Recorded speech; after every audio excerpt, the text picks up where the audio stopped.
की शुरुआत विल नाम के एक वैज्ञानिक से होती है। वह अल्जाइमर बीमारी का इलाज ढूंढ रहा है क्योंकि उसके पिता भी इस बीमारी से पीड़ित है। विल का इस दुनिया में उसके पिता के अलावा कोई नहीं है, इसलिए वो हर कीमत पर इस बीमारी की दवा बनाना चाहता है। अल्जाइमर एक ऐसी बीमारी है जिसमें मरीज की याददाश्त धीरे धीरे कमज़ोर होने लगती है और अंत में वो अपना नाम तक भूल जाता है। विल दिन रात मेहनत करके आखिरकार एक दवा बना लेता है, लेकिन सबसे पहले इंसान पर इस दवा का टेस्ट करना खतरनाक था, इसलिए ये दवा पहले एक मादा चिंपैंजी पर आजमाई जाती है। नतीजा ऐसा आता है कि सब हैरान रह जाते हैं। दवा से वो चिंपैंजी बहुत ज़्यादा बुद्धिमान हो जाती है। विल को ये देखकर बहुत खुशी होती है और वह यह दवा इंसानों पर इस्तेमाल करना चाहता है। विल सबसे पहले ये बात अपने वरिष्ठ अधिकारी को बताता है और फिर बोर्ड ऑफ मेंबर्स की एक बैठक बुलाई जाती है जहां वह अपनी प्रेजेंटेशन दे रहा होता है। विल की इस नई दवा से सब बहुत खुश है क्योंकि इसके नतीजे बहुत अच्छे थे। विल की प्रेजेंटेशन के दौरान दूसरी तरफ उस मादा चिंपैंजी को दिखाया जाता है जिस पर दवा आजमाई गई थी। वहाँ एक कर्मचारी आता है और उसे दूसरी जगह ले जाता है, लेकिन आज चिंपैंजी का स्वभाव कुछ अलग है। वो जाना नहीं चाहती। जब कर्मचारी जबरदस्ती करता है तो चिंपैंजी को गुस्सा आ जाता है। वो कर्मचारी का हाथ पकड़ लेती है और तोड़फोड़ शुरू कर देती है। वो काबू से बाहर हो जाती है और उस जगह पहुंच जाती है जहां बोर्ड ऑफ मेंबर्स की बैठक चल रही होती है। विल चाहकर भी उसे काबू नहीं कर पाता क्योंकि चिंपैंजी बहुत गुस्से में होती है, इसलिए उसे गोली मारनी पड़ती है और वो उसकी मौके पर ही मौत हो जाती है। इस हादसे के बाद बोर्ड के सदस्य मानते हैं कि विल की दवा की वजह से ही चिंपैंजी आक्रामक हो गई थी और अब चिंपैंजी की मौत के साथ साथ विल का पूरा प्रयोग भी खत्म हो गया। बोर्ड के सदस्य लैब के सारे चिंपैंजी को मारने का आदेश देते हैं क्योंकि उन पर भी विल की दवा का इस्तेमाल किया गया था। विल अपने बॉस को समझाने की कोशिश करता है कि मेरी दवा में कोई समस्या नहीं है, लेकिन उसका बॉस साफ मना कर देता है। विल की 5 साल की मेहनत बर्बाद हो गई थी। वो लैब में जाता है, तभी लैब का एक देखभाल करने वाला आता है और उसे बताता है कि आपकी दवा में कोई समस्या नहीं है। दरअसल चिंपैंजी दवा की वजह से आक्रामक नहीं हुई थी, बल्कि उसने उसी वक्त एक बच्चे को जन्म दिया था, इसलिए वो गुस्से में आ गई थी। अब विल को सब कुछ समझ में आ जाता है। वो कर्मचारी कहता है कि मैंने बॉस के कहने पर सारे चिंपैंजी को मार डाला, लेकिन उस नवजात बच्चे को नहीं मार पाया। इसके बाद विल चुपके से उस बच्चे को अपने घर ले आता है जहां विल के पिता भी रहते हैं। यहाँ दिखाया जाता है कि चिंपैंजी का बच्चा छोटा तो है, लेकिन उसका दिमाग इंसानों की तरह तेज है। वो जल्दी ही विल के पिता से घुल मिल जाता है और विल के पिता उसका नाम सीजर रखते हैं। धीरे धीरे 3 साल बीत जाते हैं और अब सीजर बहुत ज़्यादा चालाक हो चुका है। वो पढ़ सकता है, खेल सकता है, इंसानों की तरह हर काम करता है।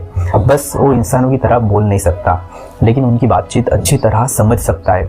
वही विल के पिता की हालत अल्जाइमर की वजह से काफ़ी ख़राब हो चुकी है। उनकी नर्स भी उनकी देखभाल करने से मना कर देती है और कहती है कि उन्हें अब अस्पताल की ज़रूरत है। विल को अपने पिता की हालत देखकर बहुत दुख होता है।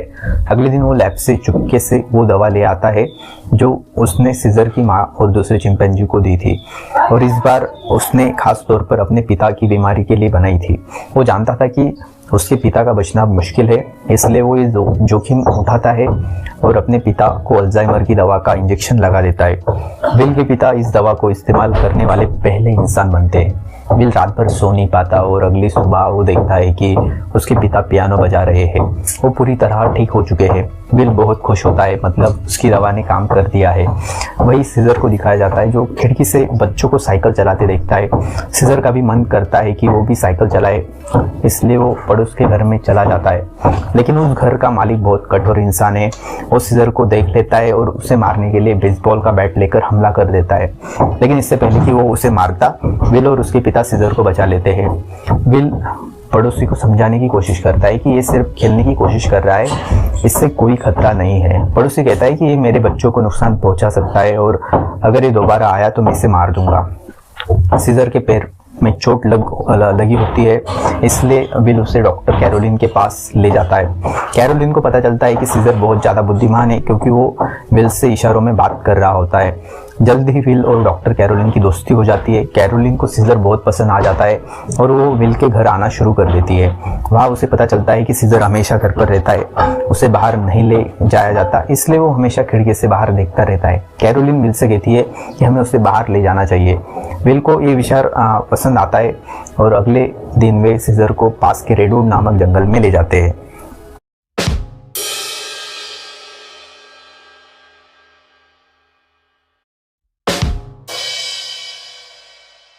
सीजर को ये जगह बहुत पसंद आती है। इस तरह 2 साल और बीत जाते हैं। अब विल और कैरोलिन एक दूसरे के साथ रिश्ते में हैं। सीजर भी अब बड़ा हो चुका है और ये लोग हमेशा उस जंगल में आते हैं। एक दिन जब ये लोग जंगल में होते हैं तो वहाँ एक परिवार आता है जिसके पास एक कुत्ता होता है, जिसके गले में एक पट्टा बंधा होता है। वो कुत्ता सीजर पर भौंकने लगता है, जिसे देखकर सीजर बहुत दुखी हो जाता है। सीजर इसलिए दुखी नहीं होता कि कुत्ते ने उसके ऊपर भौंका, बल्कि इसलिए क्योंकि उसने कुत्ते के गले में पट्टा देख लिया था और पट्टा उसके अपने गले में भी विल ने बांधा था। वह विल से इशारे में पूछता है कि क्या मैं तुम्हारा पालतू जानवर हूँ? विल जवाब देता है, नहीं, तुम पालतू नहीं हो, तुम मेरे बेटे हो। लेकिन सीजर अब समझदार हो चुका था। वह अपने बारे में जानना चाहता था कि वह कौन है और कहाँ से आया है। इसलिए विल सीजर को अपनी लैब के बाहर ले जाता है और बताता है कि तुम्हारी माँ यहाँ थी, हमने उस पर एक दवा का इस्तेमाल किया था और उसी दवा की वजह से आज तुम इतने बुद्धिमान हो। अब सीजर को अपने बारे में सब कुछ पता चल चुका है। इसके बाद ये लोग घर आते हैं। वहाँ विल के पिता को दिखाया जाता है जिनकी अल्जाइमर बीमारी फिर से वापस आ चुकी है। वो चम्मच के उल्टे तरफ से खाना खाने लगे हैं। विल समझ जाता है कि दवा ने उसके पिता के दिमाग पर असर करना बंद कर दिया है। इस बात से विल बहुत परेशान होता है। जब विल काम पर जाता है तो विल के पिता को गाड़ी चलाने का मन होता है, लेकिन बीमारी की वजह से वो भूल चुके होते हैं कि गाड़ी कैसे चलाई जाती है। जब वो कार स्टार्ट करता है तो उससे कार काबू नहीं हो पाती और वो सीधा जाकर अपने पड़ोसी की गाड़ी से टकरा जाता है। पड़ोसी जब ये सब देखता है तो बाहर आ जाता है। ये वही पड़ोसी है जिसने कुछ साल पहले सीजर को मारा था। अब वो विल के पिता को कॉलर से पकड़कर गाड़ी से बाहर निकलता है और उन्हें मारने लगता है। तभी खिड़की से सीजर की नज़र उन पर पड़ती है और जब वो देखता है कि पड़ोसी विल के पिता को मार रहा है, वो खुद पर काबू नहीं कर पाता। वो बाहर आता है और पड़ोसी पर हमला कर देता है। सीजर इतना गुस्से में आ जाता है कि वो पड़ोसी की उंगली काट लेता है। इसके बाद पड़ोसी सीजर पर कोर्ट में केस करता है। कोर्ट ये फैसला करती है कि अब सीजर को घर पर नहीं रखा जा सकता। तब एनिमल कंट्रोल टीम आती है और सीजर को उस जगह ले जाती है जहां और भी चिंपैंजी रहते हैं। सीजर को लगा कि वो यहाँ घूमने आया है, इसलिए वो एक्टिविटी हॉल को देखकर खुश था, लेकिन उसे पता नहीं था कि अब वो यहाँ हमेशा के लिए कैद रहेगा। सीजर जब विल को यहाँ से जाते देखता है तो वह उसके पास दौड़कर आता है, लेकिन अब सीजर उस जगह कैद हो चुका था। सीजर शीशे के दूसरी तरफ से इशारा करने लगा कि मुझे भी अपने साथ ले चलो, लेकिन विल मजबूर है और कहता है कि तुम्हें अब यहीं रहना होगा। इस बात पर सीजर को बहुत दुख होता है और विल उसे यहीं छोड़कर चला जाता है। दूसरी तरफ विल के पिता को दिखाया जाता है जो एक बार फिर पूरी तरह अल्जाइमर के शिकार हो चुके हैं। विल अब पहले से भी ज़्यादा ताकतवर दवा बनाएगा ताकि वह अपने पिता की बीमारी को हमेशा के लिए ठीक कर सके। विल ये बात अपने बॉस को बताता है। जो दवा मैंने पहले बनाई थी, मैंने अपने पिता पर इस्तेमाल की थी, वो पूरी तरह ठीक हो गए थे, लेकिन ज़्यादा देर तक नहीं। अब वो फिर से कमज़ोर हो रहे हैं, इसलिए अब मैं पहले से ज़्यादा ताकतवर दवा बनाना चाहता हूँ। उसका बॉस उसे इजाज़त दे देता है। दूसरी तरफ सीजर को दिखाया जाता है जो बहुत ज़्यादा उदास था। उसे उम्मीद थी कि जल्दी विल आकर उसे घर ले जाएगा। वो सामने की दीवार पर चौक से एक ड्राइंग बनाता है जो उस खिड़की का नक्शा था जिससे वो अपने घर से बाहर देखा करता था। वो अपने घर को बहुत ज़्यादा मिस कर रहा था। इधर विल दिन रात कड़ी मेहनत के बाद वो दवा बना लेता है। अब इस दवा को एक चिंपैंजी पर इस्तेमाल करने की तैयारी की जाती है। जब दवा को उसके शरीर में इंजेक्ट किया जा रहा होता है तभी प्रेशर की वजह से एक पाइप निकल जाता है। वहाँ उनका एक कर्मचारी फ्रैंकलिन होता है। दवा की कुछ गैस उसके नाक के अंदर चली जाती है क्योंकि उसने मास्क नहीं पहना होता। हालांकि उस वक्त उस पर गैस का कोई असर नहीं पड़ता, पर ये लोग उस चिंपैंजी के शरीर में दवा इंजेक्ट कर लेते हैं, जिसके बाद वो चिंपैंजी बहुत ज़्यादा बुद्धिमान हो जाता है। मतलब उनकी ये दवा भी कामयाब हो गई। इसके बाद विल और कैरोलिन सीजर से मिलने जाते हैं, जिसे बहुत छोटे पिंजरे में पिंजरे के अंदर कैद किया गया होता है। सीजर के हाथ में चोट भी लगी होती है, जिससे विल को बहुत गुस्सा आता है और वहाँ के गार्डों को धमकी देता है कि अगर तुमने इसके साथ कोई भी गलत सलूक किया तो मैं तुम्हारी इस जगह को बंद करवा दूंगा। विल के आने से सीजर बहुत खुश था, क्योंकि वो समझ रहा था कि विल आज उसे घर वापस ले जाएगा। लेकिन विल उससे कहता है कि जब तक कोर्ट मुझे इजाज़त नहीं देती मैं तुम्हें घर वापस नहीं ले जा सकता। इसके बाद विल यहाँ से चला जाता है और सीजर बहुत ज़्यादा उदास हो जाता है। उसे घर की बहुत याद आती है। यहाँ उसे गंदा खाना दिया जाता है और स्टाफ विल अपने घर जाता है तो देखता है कि उसके पिता की हालत बहुत ज़्यादा खराब है। वह उन्हें दवा देना चाहता है, लेकिन विल के पिता मना कर देते हैं। वो कहते हैं कि अब मेरा वक्त आ चुका है। और उसके बाद विल के पिता की मौत हो जाती है। विल अपने पिता की मौत से पूरी तरह टूट जाता है और अब सीजर के अलावा उसका कोई नहीं है। वह उसे अपना बेटा मानता है, इसलिए वो बहुत सारे पैसे लेकर उस जगह जाता है जहां सीजर को कैद किया गया है। वहां का हेड होता है। विल उसे बहुत सारे पैसे देता है और कहता है कि मैं सीजर को अपने साथ ले जाना चाहता हूँ। उस जगह का हेड इतने सारे पैसे देखकर विल की बात मान जाता है। विल सीजर के पास आता है और उसे अपने साथ चलने को कहता है, लेकिन सीजर दरवाज़ा बंद कर लेता है, क्योंकि अब वो विल के साथ नहीं जाना चाहता। हालांकि सीजर को विल से बिछड़ने का दुख तो था, लेकिन अब वो किसी का पालतू बनकर जिंदगी नहीं गुजारना चाहता था। वो अपने साथ साथ उस जगह में बंद बाकी चिंपैंजी को आज़ाद देखना चाहता था। इसके बाद विल को लौटना पड़ता है। रात को उस जगह काम करने वाले एक लड़के के कुछ दोस्त यहाँ चिंपैंजी को देखने के लिए आते हैं। जब इनमें से एक लड़का सीजर के पास आता है तो सीजर उसे पकड़कर अपनी तरफ खींचता है और उसकी जेब से चाकू निकाल लेता है। उस चाकू से सीजर रात को अपने सेल का गेट खोल लेता है।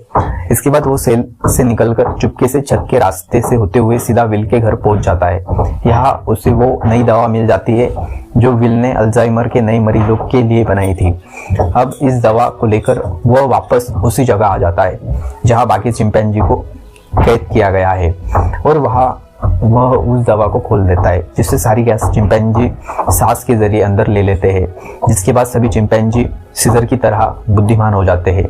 उनके अंदर सोचने समझने की शक्ति आ जाती है और सीजर का पहला मिशन भी यही था कि सभी चिंपैंजी मेरी तरह बुद्धिमान हो जाए, तभी हम सब इस जगह से भाग पाएंगे। और वो ऐसा करने में कामयाब हो गया। लेकिन दूसरी तरफ फ्रैंकलिन, जिसकी गलती से वो गैस नाक के जरिए अंदर चली गई थी, उसकी मौत हो जाती है। इसका मतलब ये है कि दवा सिर्फ चिंपैंजी पर असर करती है और इंसानों को मार देती है। वही सीजर को दिखाया जाता है जो बाकी चिंपैंजी के साथ उस जगह से भागना चाहता है। लेकिन तभी वहाँ एक कर्मचारी जो सभी चिंपैंजी को बहुत तंग किया करता था आ जाता है और वो जब अपनी करंट वाली स्टिक से उन्हें करंट लगाने की कोशिश करता है तो सीजर उसका हाथ पकड़ लेता है। वो कहता है अपने गंदे हाथ मुझसे दूर रखो और यहाँ पहली बार सीजर बोलता है नो। इसके बाद सीजर उसे मुक्का मारकर वही गिरा देता है और बाकी सभी चिंपैंजी को आज़ाद कर देता है।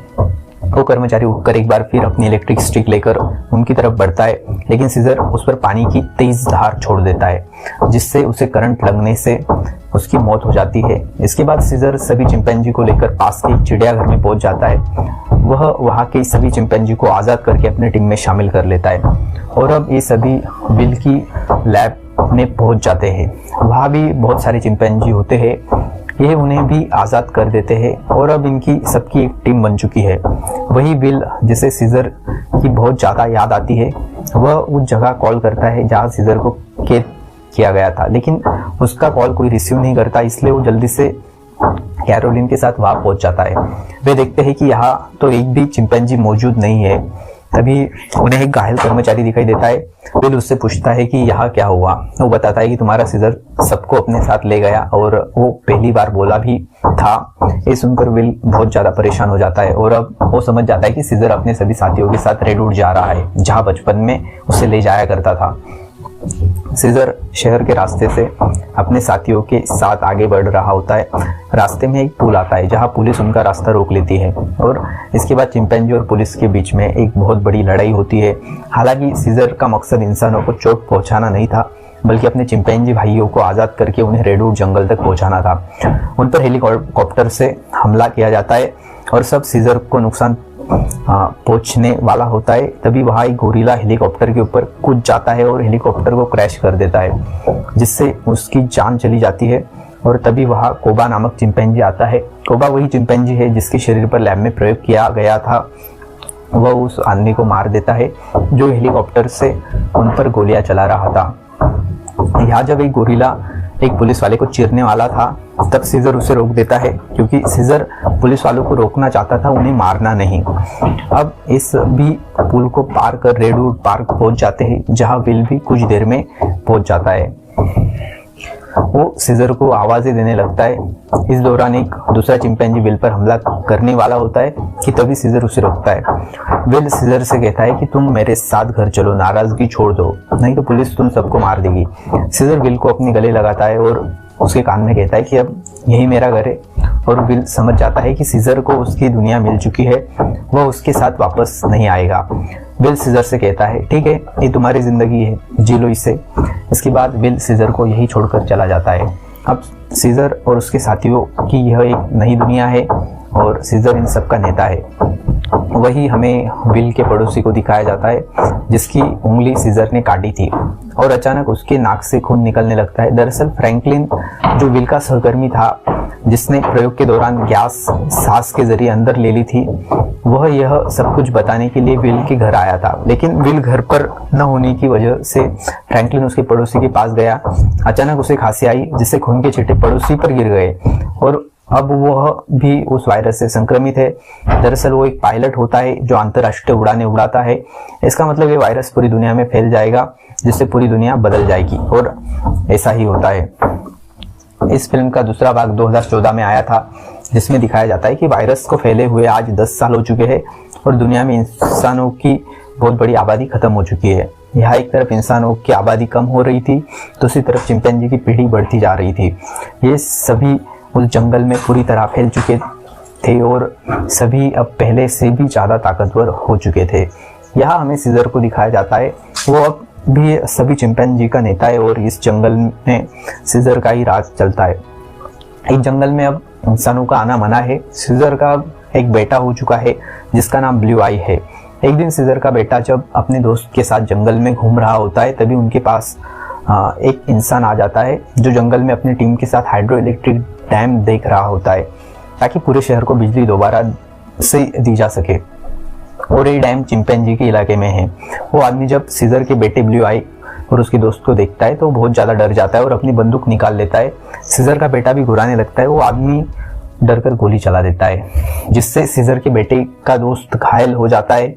गोली की आवाज़ सुनकर सभी चिंपैंजी यहाँ आ जाते हैं। साथ ही जिस आदमी ने गोली चलाई होती है उसके साथी भी आ जाते हैं जो यहाँ डैम ढूंढ रहे होते हैं। चिंपैंजी उन्हें मारना चाहते हैं। वह सब उन लोगों पर बहुत ज़्यादा गुस्सा होते हैं। तभी इंसानों के समूह का नेता आगे आता है जिसका नाम मैल्कम है। वो सीजर से बात करता है। वो उसे बताता है कि हम यहाँ किसी को नुकसान पहुँचाने के लिए नहीं आए, हम तो बस यहाँ सिर्फ शहर की बिजली ठीक करने के लिए डैम ढूंढ रहे हैं। सीजर उसे कहता है ठीक है, इस बार तुम आ गए लेकिन दोबारा यहाँ मत आना, तुम सब यहाँ से चले जाओ। अब वो सभी यहाँ से चले जाते हैं और इन्हीं चिंपैंजी में जो कोबा होता है जिसके ऊपर कभी इंसानों ने प्रयोग किए थे, जो इंसानों से बहुत ज़्यादा नफरत करता था, वो सभी चिंपैंजी से कहता है कि इंसान दोबारा हमारे इलाके में आ गए हैं, वो हमें फिर से नुकसान पहुँचाएंगे, इसलिए इंसानों को हमें अपनी ताकत दिखानी होगी। अब सीजर भी अब उसकी बातों में आ जाता है और ये सब तय करते हैं कि ये इंसानों की बस्ती में जाएंगे। और अब सीजर अपने घोड़े पर बैठकर सबके आगे होता है। उसके साथ सभी चिंपैंजी इंसानों के इलाके में जाते हैं। यह दिखाया जाता है कि जो पहले रोशनियों से चमकने वाला एक खूबसूरत शहर हुआ करता था, अब वो पूरी तरह से वीरान हो चुका है। यहाँ टेक्नोलॉजी और बहुत सारी चीज़ें अब पूरी तरह ख़त्म हो चुकी है। सीजर अपनी पूरी सेना को लेकर इंसानों के इलाके में पहुँच जाता है, जहाँ मैल्कम एक बार फिर सीजर के सामने आता है और वो सीजर से कहता है कि हम तुमसे माफ़ी मांग चुके हैं। सीजर कहता है कि आज के बाद अगर हमारे इलाके में कोई भी आया तो हम उसे मार देंगे। हम युद्ध नहीं चाहते, लेकिन अगर इंसानों ने दोबारा हमारे इलाके में आने की कोशिश की तो हम किसी को नहीं छोड़ेंगे। यहाँ कोबा भी होता है। कोबा चाहता है कि वो इंसानों से युद्ध लड़े, लेकिन सीजर इंसानों को चेतावनी देकर यहाँ से पूरी सेना के साथ निकल जाता है। वहीं मैल्कम को दिखाया जाता है जो बहुत ज़्यादा परेशान होता है, क्योंकि जिस जगह में यह लोग रह रहे थे वहाँ बिजली नहीं थी और उनका पावर प्लांट खास उस जगह में था जहाँ चिंपैंजी का इलाका था। वहाँ जाना मतलब अपनी मौत को दावत देना है। लेकिन सारी ज़िंदगी ये लोग बिना बिजली के तो नहीं रह सकते थे, इसलिए उन्हें हर हाल में वहाँ जाकर बिजली ठीक करनी थी। मैल्कम अपने वरिष्ठ अधिकारी से कहता है कि हमें एक बार सीजर से बात करने का मौका देखना चाहिए, क्या पता वो हमारी तकलीफ को समझ ले। इसके बाद मैल्कम अपने परिवार और एक समूह के साथ वहाँ जंगल में पहुँच जाता है। मैल्कम जब सीजर को अपनी पूरी स्थिति बताता है तो सीजर समझ जाता है, क्योंकि वह इंसानों के साथ रह चुका है, उसे पता है कि बिजली का मतलब क्या है और इंसानों के लिए वो कितनी ज़रूरी है। सीजर कहता है ठीक है, तुम लोग अंदर आ सकते हो, मगर एक शर्त पर, तुम्हें सारे हथियार हमारे हवाले करने होंगे। मैल्कम मान जाता है और अब अपनी टीम के साथ वो उस जगह पहुंच जाता है जहां पावर प्लांट, और इसके बाद ये लोग वहां काम करना शुरू कर देते हैं। मैल्कम की पत्नी और उसका बेटा चिंपैंजी के बच्चों से बहुत ज़्यादा घुल मिल जाते हैं, और जब ये लोग पावर प्लांट पर काम कर रहे होते हैं तभी एक चिंपैंजी को वहाँ छुपी हुई एक बंदूक मिलती है और वो बंदूक सीधा सीजर के पास लेकर आ जाता है। जब सीजर को पता चलता है कि इंसान अपने साथ छुपाकर यहाँ बंदूक लाए हैं तो उसका गुस्सा एक बार फिर भड़क जाता है और वो मैल्कम और उसके साथियों से कहता है कि तुम जंगल छोड़कर चले जाओ। लेकिन तभी सीजर को पता चलता है कि उसकी पत्नी जो बहुत लंबे समय से बीमार थी, मैल्कम की पत्नी ने उसे दवा दी थी जिससे अब वो पूरी तरह ठीक हो गई। ये देखकर सीजर इंसानों को एक और मौका देता है। वो कहता है तुम्हारे पास एक दिन और है, तुम इस पूरे पावर प्लांट को ठीक कर सकते हो और इसके बाद यहाँ से चले जाना। दरअसल मैल्कम का एक साथी जो कभी एक पुलिस अफसर हुआ करता था, उससे चिंपैंजी पर बिल्कुल भरोसा नहीं है, वह उनसे नफरत करता है और वह यहाँ बंदूक लेकर आया होता है।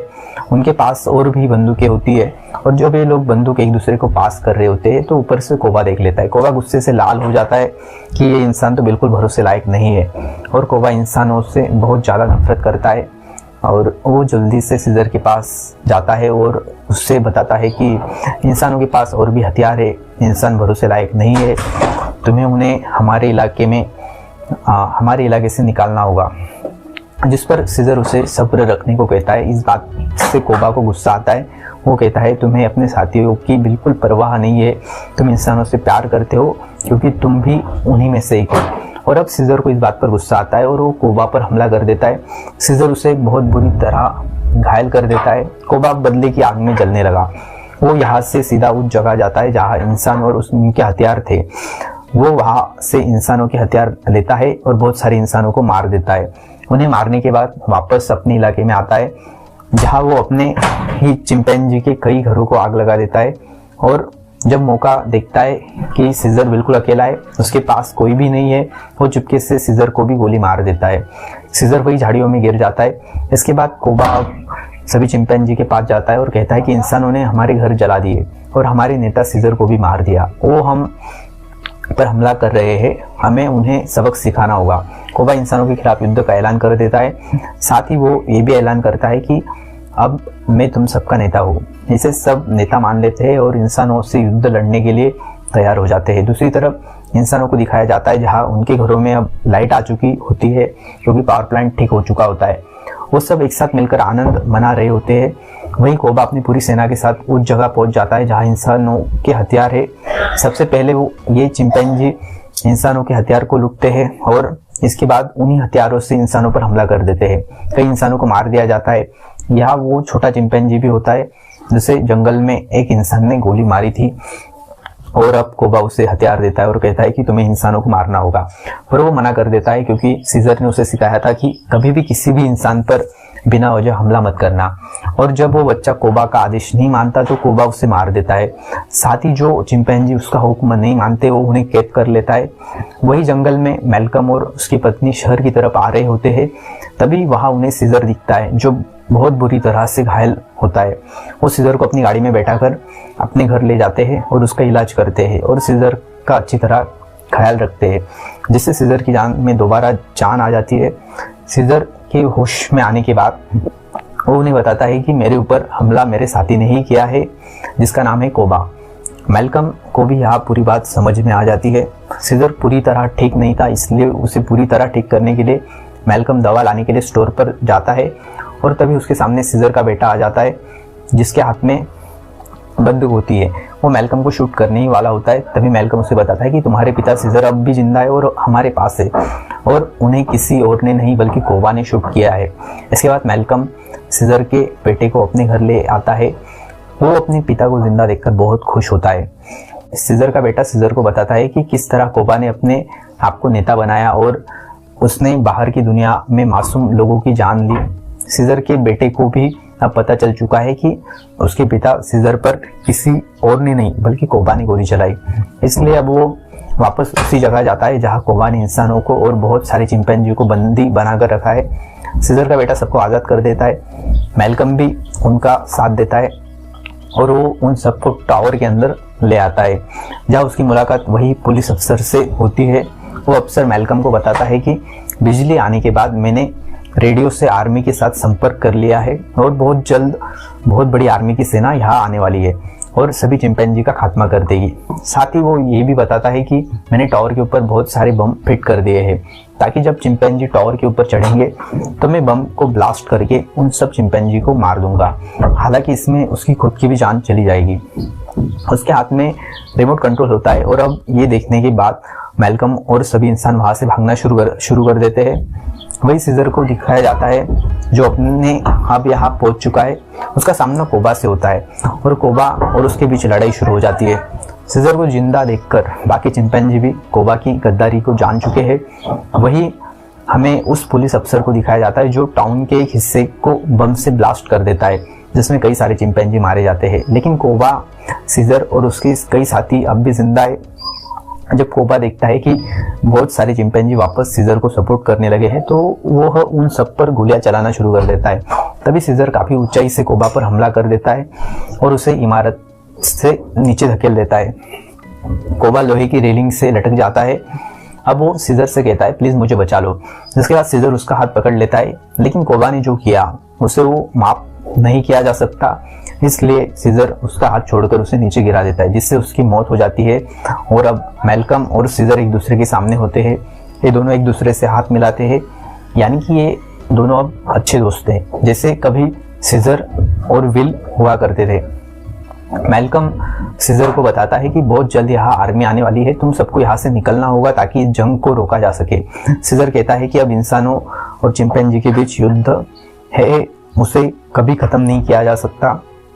इसी के साथ ये कहानी खत्म हो जाती है। अगर आपको ये कहानी पसंद आई हो तो वीडियो को लाइक जरूर करना। इस चैनल को सब्सक्राइब कर लीजिए ताकि आपको ऐसी वीडियोस मिलती रहे। तो मिलते हैं अगली वीडियो में।